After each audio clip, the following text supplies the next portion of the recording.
Last week, I watched a 2022 documentary produced and directed by the comedian W. Kamau Bell called "We Need to Talk About Cosby." Now these days, if you say you have deep thoughts and feelings about Bill Cosby, you are revealing that you are probably over the age of 40. My friend and former seminary classmate Josh is just 30 years old. I asked him, "Has Bill Cosby meant a lot to you?" He said, "No, not really. But for me, as a teenager in the 1980s, I delighted in the many artistic gifts and achievements of Bill Cosby. I adored his sitcom, a colossal mega hit that at one point attracted more than 60 million viewers. Hit TV shows these days are lucky to reach 20 million. But I remember Fat Albert, too, and Picture Pages with its catchy theme song. I listened to Cosby's comedy specials on my Walkman. Remember Walkmans? Bill Cosby was everywhere. He dominated popular US culture for decades. He broke barriers as an entertainer of color, even though he caused some controversy within the black community because he essentially played by the white man's rules. His consistently positive, disarming affect was criticized for papering over racial injustice. White folks could laugh along with Bill Cosby and go back to sleep. And now, 40 years after the height of Cosby's fame, when Section 2 of the Voting Rights Act is under threat, we are painfully reminded every day that the nation is all too far from realizing the dream of Dr. King. But despite Cosby's waning popularity, his virtual irrelevance in popular culture now, lots of black and white folks alike need to assess and wrestle with his legacy. Cosby stressed the importance of education. He focused on the nurturing of children, especially children of color. He was hilarious, and humans need to laugh. His most famous show witnessed to the truth, dignity, and power of black families, changing forever how black folk are portrayed in television and films. He was celebrated as America's dad. And yet, Cosby was convicted in 2018 of 3 counts of aggravated, indecent assault, and he has been accused of drugging and assaulting more than 60 women. In the documentary, commentators cringed as they watched old footage of Cosby's comedy work in which he hinted at his terrible secret. In retrospect, one can't unsee or unhear the awful truth as Cosby makes jokes about disarming a woman's resistance to a man's advances. These revelations have been upsetting and confusing for many, many people who grew up loving and admiring Cosby as a cultural icon of racial equity and social justice. But the many dozens of women who survived his abuse have borne the heaviest burden. How can any of us, let alone the survivors, reconcile these 2 Cosbys? Some don't bother. One of the people on the documentary was asked how she would describe Cosby to the proverbial alien from another planet who asks who Cosby is. "Rapist," she replied, flatly. "He was a rapist who had a really big TV show once." I bring all of this to you today, not because you and I need to talk about Cosby necessarily, but because I believe we need to. I believe we must talk about the 60 or so women who charged him with criminal conduct. We also need to talk about still more women who did not come forward despite the trauma they suffered. Why would they not come forward? You know why. Those who did speak out were accused of lying, of trying to impugn the character of a good person. They were questioned aggressively with contempt. What were you wearing? Why did you take the drug he offered? Why did you wait so long to come forward? And so on. Some accused all of the women of being white people tearing down a black man, even though about 1/3 of the survivors are women of color. And then, in 2021, 3 years after he went to prison, Cosby's conviction was overturned on a technicality. This was, for many of the survivors, another trauma, a body blow of disappointment and invalidation. Why come forward, many women wondered, when he'll just get away with it anyway? Many people in the documentary talked about how hard, maybe even impossible, it is to get real justice against a rapist when we all live in a culture that tolerates and even celebrates misogyny and violence against women. But this is where the gospel, the good news, comes in. The Cosby documentary ends on an ambivalent, yet somewhat hopeful note. The various people interviewed, including several survivors of Cosby's abuse, talked about courage, the ultimate life-saving importance of courage. One of them quoted Susan B. Anthony, the 19th century white suffragist and abolitionist who died 14 years before the 19th Amendment secured the voting franchise for women. Susan B. Anthony said this: "Courage is the best protection that a woman can have. Courage is the best protection that a woman can have."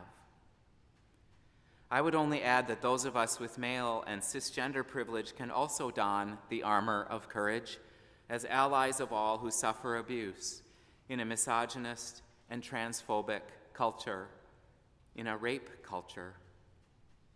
Courage, a word related to the French word cœur, which means heart. Courage is protection. Courage protects people from harm. The survivors of Cosby's abuse who came forward revealed tremendous courage, as did their attorneys, advocates, and allies. Too often we dismiss the heart as soft. We say someone is either hard-headed or soft-hearted. But the heart is mighty. In today's parable of the persistent widow, Jesus describes a strong-hearted woman, a courageous woman, a woman who protects herself from injustice by repeatedly entering the arena on her own behalf. But courage isn't just an individual practice or gift. For us Christians, courage is communal. On the same trip when I watched the Cosby documentary, I attended a lecture given by the Right Reverend Marianne Budde, Bishop of Washington. Her topic, unsurprisingly, given her recent history, was courage. But this time, courage as a virtue that we all share together. Bishop Budde reflected on the massive pushback she experienced after preaching an eloquent but fairly conventional sermon on a passage from the Gospel of Matthew. The pushback came because she preached this sermon at the prayer service for the new president this past January at Washington National Cathedral, and she directed at him in particular the charge God gives to all of us, in Budde's words, to have mercy on the people in our country who are scared now. It takes great courage to preach this good news in these times, great courage to say something as straightforward and conventional as, have mercy on people who are scared now. It may not be as courageous as coming forward to accuse America's dad of aggravated assault, but it is courageous nonetheless. Bishop Budde has received thousands of emails and countless threats. She has a stout heart, and she must have one to endure the onslaught. But again, for us Christians, courage is not just an individual practice or gift. Budde didn't speak truth to power all by herself. I asked her in the Q&A that followed her talk how her many years in my home state of Minnesota continue to shape her life and vocation. Minnesota is sometimes called, in jest, but sometimes in sharp critique. A nice state. Minnesota nice. One thinks of docile white Norwegians ice fishing their way through a winter afternoon. But Minnesota is also the state where Mr. George Floyd was murdered. Minnesota is also home to many courageous progressive politicians and activists. I wondered how Bishop Buddy's time there as a parish priest shaped her in her courageous life's work. She said that she learned in Minnesota how to avoid taking personal attacks personally. She also learned across her career about the power of communal action, communal courage. She talked about institutional courage, the transformative power of a whole congregation, a whole tradition, a whole communion, rising up as one to secure justice for survivors and possible future victims of violence and oppression.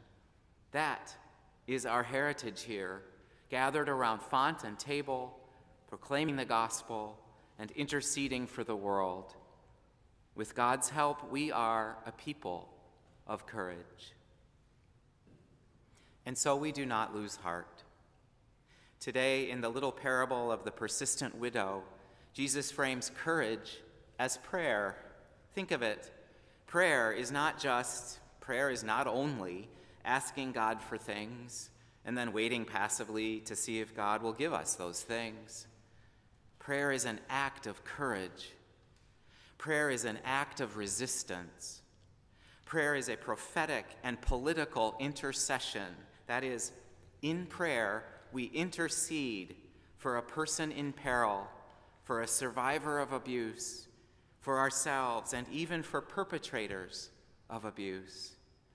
The courage we receive from the risen Christ gives us power to pray for everyone, even Cosby, even the perpetrator. And what is our prayer for him? That he reforms, that he repents. But that power is not just a plea with us begging God for the bad guy to acknowledge his dreadful wrongdoing and correct the error of his ways.